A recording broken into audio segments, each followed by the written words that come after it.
Pourquoi les bonnes personnes sont-elles souvent les premières à tomber? Jusqu'où la bonté est-elle une vertu et quand devient-elle une malédiction? Et si ce que tu appelles moralité n'était en réalité qu'un collier qui t'empêche d'être libre? Les gens oublient plus vite la mort d'un père que la perte d'une richesse. C'est ce qu'a écrit Machiavel avec le détachement de quelqu'un qui connaît bien la nature humaine. Une phrase simple, brutale et profondément vraie. Tu sens, même dans le silence, que quelque chose ne tourne pas rond. Tu agis correctement, tu es gentil, tu fais des concessions, mais au final, il semble que les autres avancent pendant que toi tu restes sur place. Peut-être l'as-tu déjà remarqué. Le monde ne fonctionne pas comme on te l'a dit, et c'est justement pour cela que tu es ici. Ce film ne parle pas d'abandonner tes valeurs, c'est quelque chose de plus sombre, plus difficile à accepter. Apprends à protéger ta bonté avec des dents. Nous ne t'enseignerons pas la cruauté, mais nous te montrerons pourquoi n'être que bon est une forme de sacrifice et comment Machiavel peut t'apprendre à survivre dans un monde qui dévore les agneaux. Ferme les yeux. Prends une profonde inspiration. Descendons ensemble au cœur sombre de la bonté. As-tu remarqué que ce sont souvent les personnes les plus gentilles qui sont les plus ignorées? Ceux qui donnent le plus d'eux-mêmes sont aussi ceux qui portent le plus de cicatrices que personne ne voit. Dans une bonté incomprise des autres, il y a une douleur silencieuse. Une douleur que le monde refuse de reconnaître, mais tu la ressens au fond de toi quand tu te couches.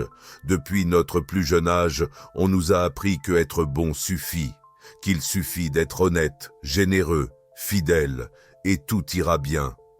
Mais il existe une vérité que les contes ne racontent pas. La bonté qui ne sait pas se défendre est une invitation à la destruction. Machiavel, dans Le Prince, ne s'adresse pas aux saints. Il parle à ceux qui veulent survivre. Il ne rejette pas la vertu. Il met simplement en garde. Quiconque voudra toujours être bon sera inévitablement détruit par ceux qui ne le sont pas. Cela peut sembler dur, voire injuste, mais regarde autour de toi. Combien de fois as-tu vu la justice échouer? Combien de fois un homme honnête a-t-il perdu face à un cynique? Combien de fois t'es-tu tu pour éviter un conflit, juste pour sombrer dans le silence? La bonté qui ne fait pas peur attire les prédateurs. C'est comme du sang sucré dans l'eau. Tu crois que tout le monde joue selon les mêmes règles que toi, mais ce n'est pas le cas. Certaines personnes sourient, montrent leurs dents, tout en cachant un couteau dans le dos. Et toi, naïf, tu penses que ta pureté te protégera. Mais la pureté sans défense est une invitation au massacre. Comprends-le, personne ne dit que tu dois te pervertir, mais peut-être dois-tu ouvrir les yeux sur la cruauté souriante qui t'entoure. Carl Jung a écrit « Aucun arbre ne peut atteindre le ciel si ses racines ne s'enfoncent pas dans l'enfer ». La bonté qui efface sa propre ombre, qui refuse de voir le mal, est stérile. C'est la bonté du martyr, belle certes, mais condamnée à la croix. Et c'est ici que tu commences à comprendre. Ce mal doit mourir. Cette innocence sans défense doit être enterrée. Tu peux et tu devrais être bon, mais tu dois être bon comme un guerrier qui choisit de ne pas dégainer son épée. Pas parce qu'il n'en a pas, mais parce qu'il sait exactement quand l'utiliser. La véritable vertu ne consiste pas à être un agneau sans défense, mais à être un lion qui a décidé de ne pas mordre. Machiavel n'enseigne pas le mal, il enseigne la conscience. La conscience que le monde est imparfait, que dans les relations humaines, il y a de la violence, que oui, parfois il faut porter des masques, non pas pour tromper, mais pour survivre. T'es-tu déjà senti exploité? As-tu remarqué que plus tu es gentil, plus les gens s'attendent à ce que tu te soumettes? As-tu réalisé qu'au fond de ton âme, ta bonté était devenue une prison? Un endroit où tu ne peux pas dire non, où tu ne peux pas te plaindre, où tu ne peux pas te défendre. Ce n'est pas une vertu. C'est un esclavage déguisé en éthique. Il est temps de s'en libérer. Il est temps de voir le jeu tel qu'il est réellement, et non comme tu aimerais qu'il soit. Il est temps de réunir ta lumière avec ton ombre, d'être bon et stratégiquement dangereux. Car dans le vrai monde, celui qui survit n'est pas le bon qui baisse les yeux, mais celui qui apprend à regarder dans les yeux et cesse d'être dévoré. Il y a quelque chose de tragique chez quelqu'un qui essaie d'être bon, mais finit écrasé par sa propre image. As-tu déjà ressenti que peu importe combien tu t'efforces de faire ce qui est juste, les autres ne le remarquent tout simplement pas? Et pire encore, parfois ils le remarquent, mais comme une faiblesse, comme si ta décence était un signe que tu ne représentes pas une menace. Et dans un monde où le respect va de pair avec la peur, être inoffensif est le premier pas vers l'invisibilité. Machiavel était brutalement honnête en disant « Il vaut mieux inspirer la peur que d'être aimé, si l'on ne peut être les deux à la fois ». Mais il ne faisait pas l'apologie de la cruauté de cette façon. Il révélait plutôt une vérité que peu de gens ont le courage d'admettre. Le monde accorde plus d'importance aux apparences qu'à la réalité. Vous pouvez être juste généreux, brillant, mais si votre image dégage une certaine fragilité, personne ne vous écoutera. Vous pouvez avoir de bonnes intentions, mais si votre attitude traduit l'incertitude, tout le monde vous ignorera. Vous n'êtes pas rejeté pour ce que vous êtes. Vous êtes ignoré à cause de la façon dont vous êtes perçu. C'est ici que beaucoup se trompent. Ils croient être authentiques, mais en réalité, ils négligent leur propre narration. Ils pensent que le monde verra leur cœur, alors que le monde ne voit que ce que vous projetez. Et si vous ne contrôlez pas cette projection, quelqu'un d'autre s'en chargera à votre place. Regardez autour de vous. Combien de personnes ordinaires occupent des postes qui devraient revenir à des esprits brillants? Combien d'incompétents ont progressé simplement parce qu'ils savaient se vendre, qu'ils savaient paraître confiants, forts, indispensables? L'image est un cheval qui mène la vérité là où elle ne pourrait pas aller seule. Vous n'avez pas à cesser d'être bon, mais vous devez apprendre à paraître assez redoutable pour ne pas être rejeté, à être aimable tout en ayant des yeux qui disent « Ne me prends pas pour un imbécile ». Machiavel ne vous demande pas de mentir, il vous demande de comprendre le jeu. Vous pouvez refuser d'y jouer et alors vous deviendrez un pion, ou vous pouvez jouer avec éthique en conscience, mais aussi avec force. Comprenez que la gentillesse n'est respectée que si elle est accompagnée d'une pointe d'intimidation, d'une menace implicite, mais aussi d'une aura. Un magnétisme silencieux qui dit « Je peux être votre plus grand allié ou votre pire ennemi ». Et c'est là que l'art du contraste intervient. Un sourire peut être plus puissant s'il vient de quelqu'un qui ne sourit pas à tout le monde. Un geste bienveillant prend plus de valeur s'il vient de quelqu'un qui ne s'incline pas à chaque occasion. La bonté perd de sa valeur quand elle est attendue, mais elle devient une force quand elle est un choix. Vous n'avez pas besoin d'être un méchant, mais vous ne pouvez pas non plus être simple figurant dans votre propre histoire. Survivre n'est pas seulement une question de biologie, c'est une question de symbolisme. C'est survivre dans l'esprit des autres, en tant que personne digne d'attention, en tant que personne qui ne se fond pas dans le décor. Pour y parvenir, vous devez penser en architecte de votre propre image. Vous devez comprendre que vous êtes constamment interprété. Chaque geste, chaque silence, chaque mot que tu prononces est un signal pour les autres sur la manière dont ils vont te traiter. Carl Jung aurait dit « La persona n'est pas ce que quelqu'un est, mais ce que les autres pensent qu'il est. » Permets-tu à ta persona de te saboter? L'utilises-tu comme un bouclier, assez de faire semblant d'être faible à l'intérieur, juste parce que tu es bon à l'extérieur? Assez de marcher la tête baissée, de t'excuser d'exister? La bonté n'est pas de la soumission, c'est un choix, une direction, une force que tu tiens sous contrôle. Et le monde respecte ceux qui savent quand montrer les dents, ceux qui ont le pouvoir sur leur propre présence, ceux qui, en entrant dans une pièce, font régner le silence. Pas par peur, mais à cause du poids qu'ils portent.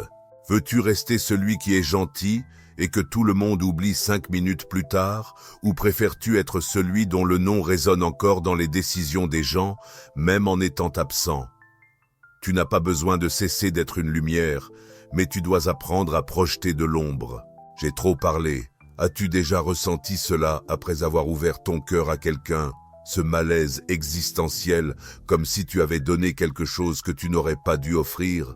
La vérité est simple et dévastatrice.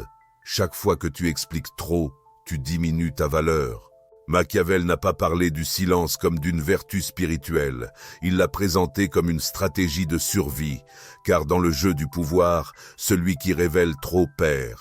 Celui qui est comme un livre ouvert est souvent réécrit par d'autres mains. Nous vivons dans une culture qui adore la transparence. Sois toi-même, dis ce que tu penses. Mais personne ne t'a dit que la transparence totale est une exposition mortelle. La vérité est un luxe à offrir uniquement à ceux qui le méritent, et encore, avec parcimonie. Tu crois que l'honnêteté est toujours la meilleure voie, mais l'honnêteté ne signifie pas perdre le contrôle de ses paroles. Tu peux être authentique tout en gardant un champ de silence autour de toi. Regarde les vrais stratèges. Ils parlent peu, écoutent, t'observent, et quand ils prennent la parole, le monde semble se taire pour les entendre. As-tu remarqué comme le mystère attire, comme ce qui est inconnu suscite le respect, voire la peur? Machiavel dirait « Ne révèle jamais complètement tes intentions, non pas parce qu'il aimait mentir, mais parce qu'il savait que la prévisibilité détruit le pouvoir. » As-tu déjà ressenti une vulnérabilité après avoir partagé quelque chose d'intime avec quelqu'un qui ne pouvait pas le supporter? Exactement. Ce n'était pas de la confiance, c'était de la naïveté. Les personnes prévisibles sont de simples instruments à manipuler. Si tout le monde sait comment tu réagis, ce que tu penses, ce que tu ressens, tu deviens une marionnette, un personnage facile à contrôler.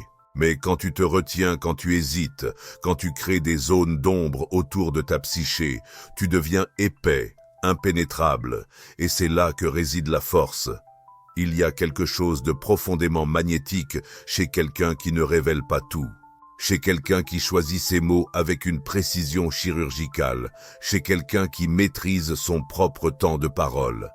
Ces personnes ne sont pas seulement écoutées, elles inspirent le respect, car elles portent un mystère en elles, et le mystère est le jumeau du respect. Tu n'as pas besoin d'être froid, mais tu dois rester intouchable. Pour y parvenir, tu dois contrôler ce que tu révèles et ce que tu caches. Ce n'est pas de la manipulation. C'est une autoprotection symbolique. C'est la prise de conscience que l'information est comme de l'or. Plus tu en donnes, plus tu appauvris ton capital. Et encore une chose, le silence n'est pas simplement l'absence de mots, c'est une présence stratégique. C'est un cri muet qui dit « Je sais plus que ce que tu crois ». Et cela change toute la dynamique du pouvoir dans la conversation, dans la relation, dans l'environnement. Jung dirait que ce qui n'est pas conscient revient comme un destin. Mais personne n'a dit que tout devait être conscient pour les autres. Tu n'as pas besoin de te justifier, tu n'as pas besoin de t'excuser, tu n'as pas besoin de tout partager. Tu dois juste apprendre à parler moins et à être plus. Tu penses peut-être qu'il faut parler pour être remarqué, mais ceux qui gouvernent vraiment sont ceux qui savent se taire. Alors, la prochaine fois que tu ressentiras le besoin d'expliquer trop, de raconter plus que nécessaire, de combler les silences avec des mots que personne n'a demandé, souviens-toi. Un silence bien utilisé n'est pas un vide, c'est du contrôle. Celui qui sait se taire au bon moment peut gagner avant même que la bataille commence. Il y a une erreur fatale que presque tout le monde commet. La précipitation à vouloir être remarqué, la faim d'attention immédiate, ce besoin enfantin d'être présent tout le temps. Mais voici la vérité qui brûle comme de l'alcool sur une plaie. Ce qui est toujours visible finit par devenir invisible. T'es-tu déjà retrouvé si présent, si accessible, si généreux que tu es devenu juste un bruit de fond? As-tu eu l'impression que plus tu te donnes, moins on t'apprécie? Ce n'est pas une question de malchance, c'est la nature humaine. Machiavel le comprenait mieux que personne.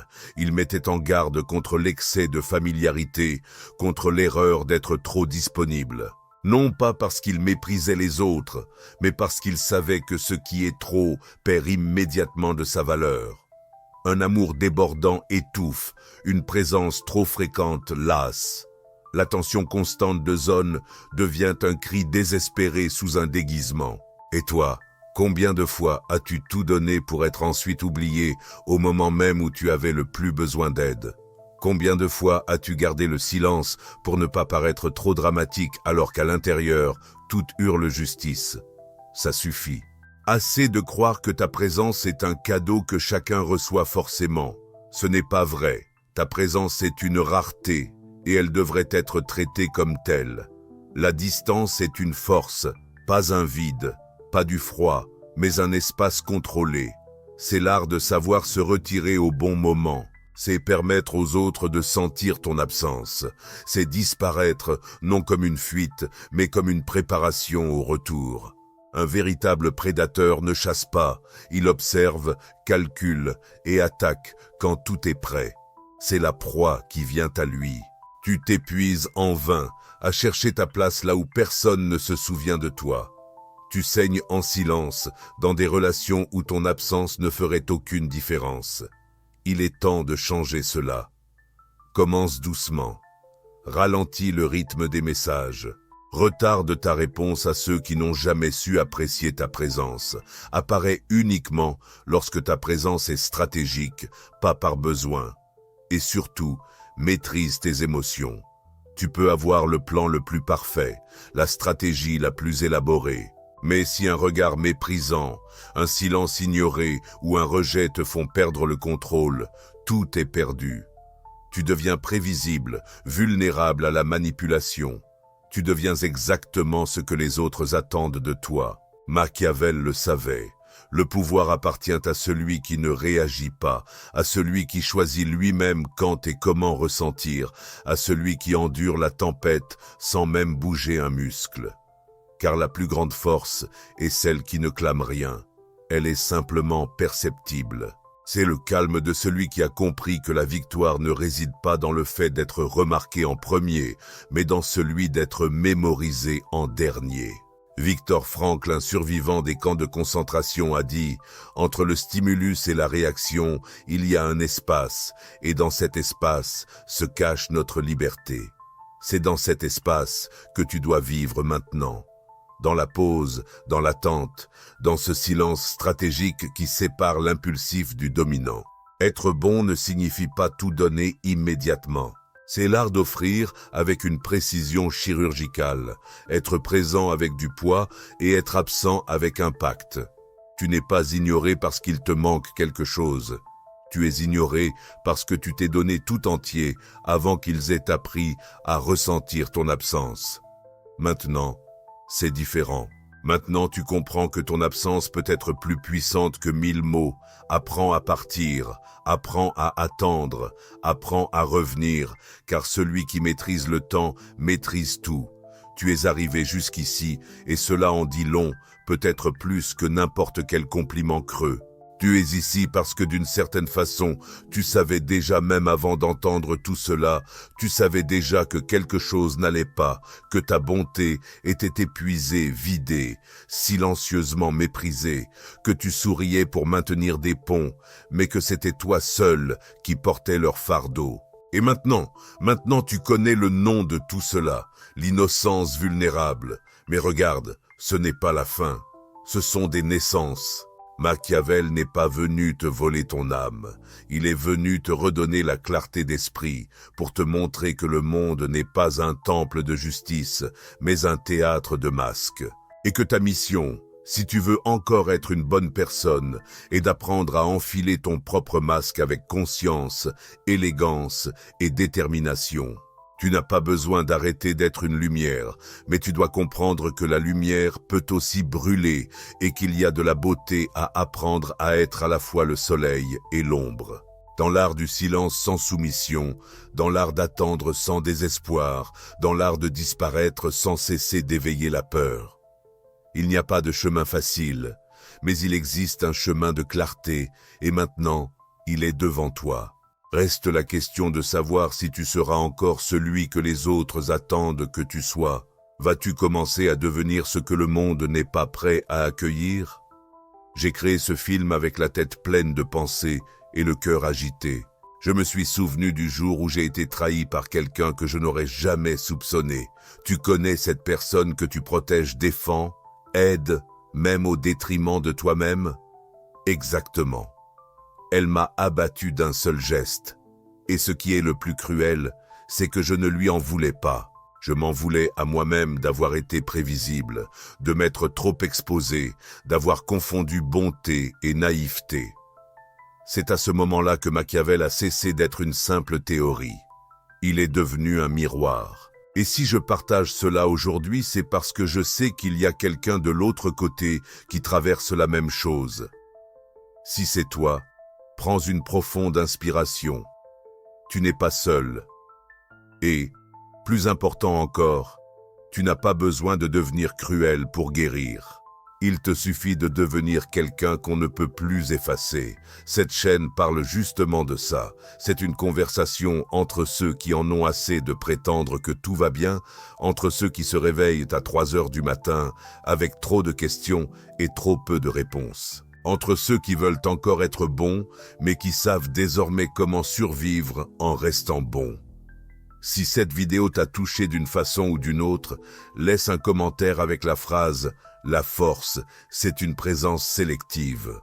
Ainsi, je saurai qui a vraiment écouté avec le cœur. Et si tu es arrivé jusqu'ici sans t'être abonné, je suis sincèrement déçu. Sérieusement, le bouton est là, en bas. Il ne mord pas, il ne te coupera pas le doigt. Je te le promets, Machiavel ne te punira pas pour avoir cliqué. Mais un like, commente, partage avec ce bon ami qui se laisse dévorer par la vie ou avec celui qui a besoin d'un peu de stratégie avant de perdre à nouveau quelque chose.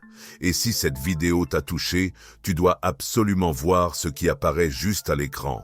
Mais attention, la suivante est plus lourde, plus sombre et te fera remettre en question même ce que tu appelles liberté. Clique si tu as le courage.